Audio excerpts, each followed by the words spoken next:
What's up, YouTube? It's Market from Next Level Tech and Android TV.tips, and it's been a minute, and I'll tell you where I've been at. But it's been busy.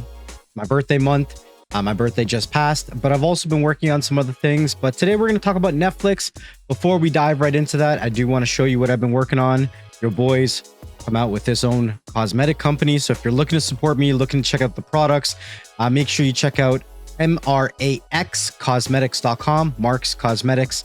You can also go to markslife.com, marks.skin, marks.hair, whatever you want to go to, but your boy's putting out some really good work. You can check out the reviews on the website. The reviews are really good as well. A lot of good feedback. If you guys want to support what I'm doing over here, check out markscosmetic.com. So Netflix, what's going on with Netflix? So Netflix is going on a password crackdown frenzy. So they're going after 4 countries this week and more coming. I know in Canada, it's been a big talk. So some people are seeing new screens when they open their Netflix. A lot of people are talking about canceling their Netflix. So the real question is, what are you guys going to be doing in the future? There's a lot of options out there, and all of them seem to be less expensive than Netflix. Netflix does have some good originals, but you know, to each their own. If you don't find value in the most expensive service out there, then do you stay? Do you go? A lot of people want to keep it just for their families, but at this point, where they're going to be charging you $7.50 US or $8 Canadian to add additional households, does it make sense anymore? Maybe it's time for those birds to fly the coop and pay their own bills. Who knows, right? Only you guys can decide that.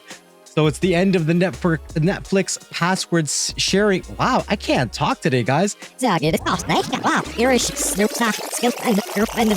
end of the free Netflix password sharing has come on Wednesday. The streaming service began rolling out a system that charges fees for extra members and sub accounts when people outside the household use the same membership. It launched in Canada, New Zealand, Portugal, and Spain, and more countries, including the US, are expected to get the new charges as the initiative rolls out globally. Let's be realistic. The US is probably their largest fan base or user base. Let's not say fan base. So testing it in the other countries and see how it's going.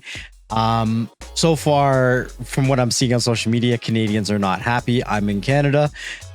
So it goes on to say that Netflix dominance of the streaming video, not to mention years of unflagging subscribers growth, published nearly all the Hollywood's major media companies to pour billions of dollars into their own streaming operations.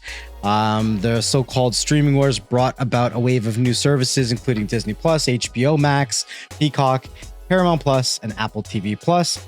This flood of streaming options has complicated how many services you must use and often pay for to watch your favorite shows, because they all have licensing deals for different companies and you have to subscribe here and subscribe there. It's actually kind of surprising that one of the ones that are on a big push right now is Prime Video, and they're not talking about Prime Video here. And I guess it's because Prime Video is kind of tucked in with your Prime membership. So if you have Prime membership for your Amazon account, then it's kind of like included, but you still are paying for it, right? And I think that Prime Video is doing some really good things in the background. Some of my favorite shows are coming out on Prime Video. The Boys is a really good show. They're coming out with a spin-off called, I think, Gen V, that should be coming out soon. That's going to be pretty exciting, but a lot of people aren't talking about Prime Video. Prime Video has been dumping billions of dollars into a lot of sports entertainment, a lot of some original stuff. So it's super exciting. So it says that how much is the password sharing fee going to cost you in the US? It's going to cost you an extra $7.50. Canada's $8, like I said, but it varies from country to country. Now that also determines, or it depends on the country, because depending on the country, there's different amount of content in the library. So I would assume they're going to justify that somehow. It says that in Chile, Costa Rica, Peru, whereas these fees were first tested, seen last year on average charge for an extra membership account was priced roughly at 25% of the cost of a standard plan. On average, that means that if Netflix were to stick in that practice, then each extra membership sub account in the US would cost about $3.50 or $4. Now, that also is taking into a factor that their library wouldn't be as big as it is in the US in these countries like Chile, Costa Rica, and Peru. So that's, I'm assuming from a business perspective, why they're charging what they are.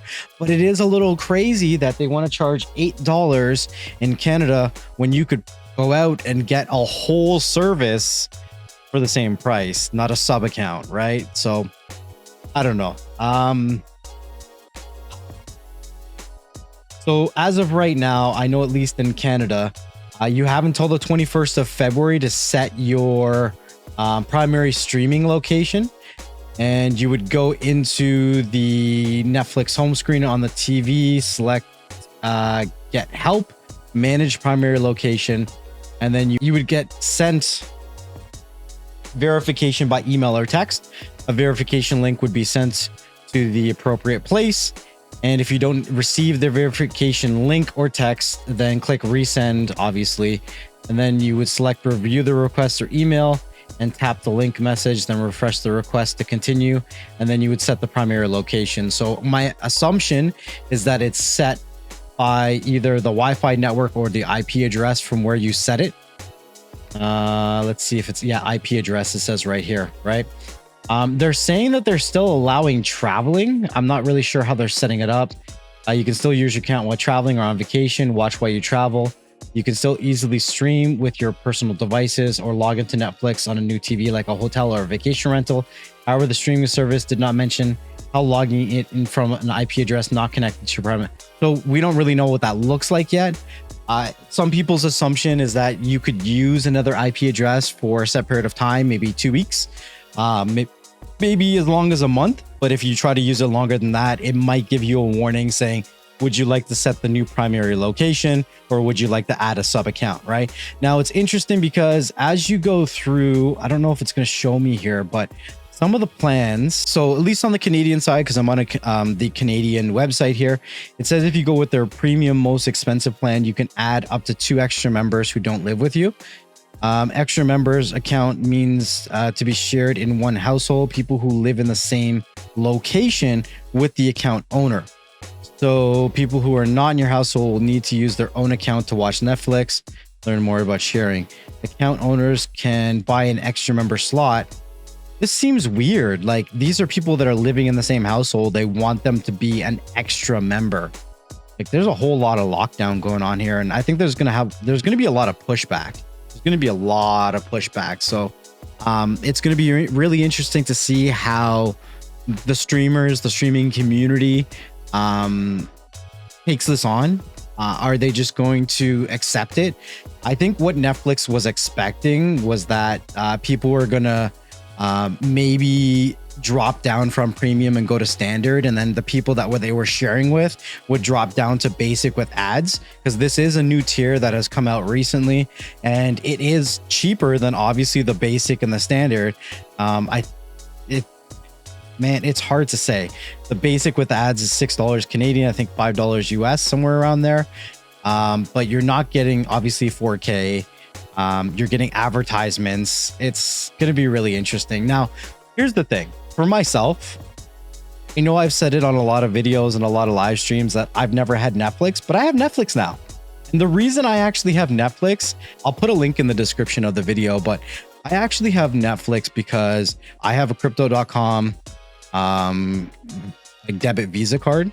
So if you stake a certain amount of money on there, then you get a certain amount of rewards.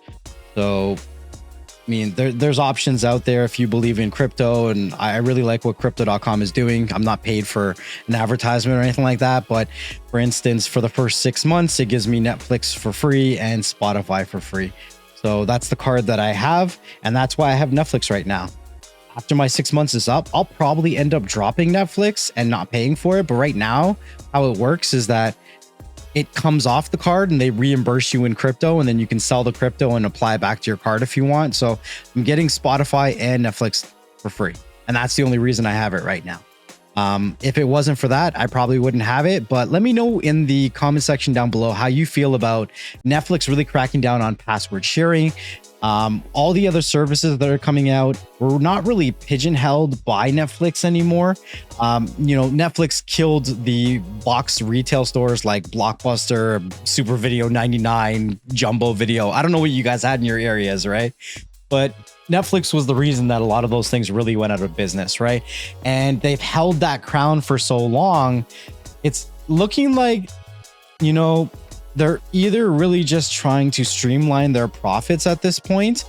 They want to make more money and maybe sell it and get out. But at the same time, there's a lot of other companies that are coming out with some really, really great streaming packages and products like Disney Plus and all that other stuff. But realistically, those companies are going to have to increase their prices as well. And we've seen some price increases from Disney Plus. We've seen some price increases from, HBO Max and like all that other stuff. There's been price increases and there's going to be a lot more. So yes, Netflix is a lot more expensive than the other ones, but the other ones I do expect in the next 5 years to be going up in price as well. So it's really, you have to juggle your entertainment budget. I've talked about on live streams a lot. We don't always have to be paying for these services every month. We're not watching specific shows every month. And if there are certain shows that come out on certain months, then get it for that month. You could literally build an Excel spreadsheet. I sound like a super nerd when I talk about this, but you can build an Excel spreadsheet and kind of dictate what services you want and for which month of the year. So you're not paying for everything all the time, right? Things are difficult out there. Money's difficult out there. Believe me, I know it is. YouTube barely pays me pennies. I barely get any views on this channel and I'm not complaining, right? If I was more consistent, I'd probably make more money off YouTube, but it is what it is, right? I don't do this for the money. I do it to share the information with you guys. And I do it because I love being a part of the community. I'm not a content creator. I'm not a YouTuber. I'm just another guy in the community, just like you guys. So it's been Mark from Next Level Tech, and I hope to see you guys in the Telegram group. We have 2,000 members in there. People are always answering questions and sharing information, and I hope to see you guys there soon. I'll see you guys in the next one. Peace.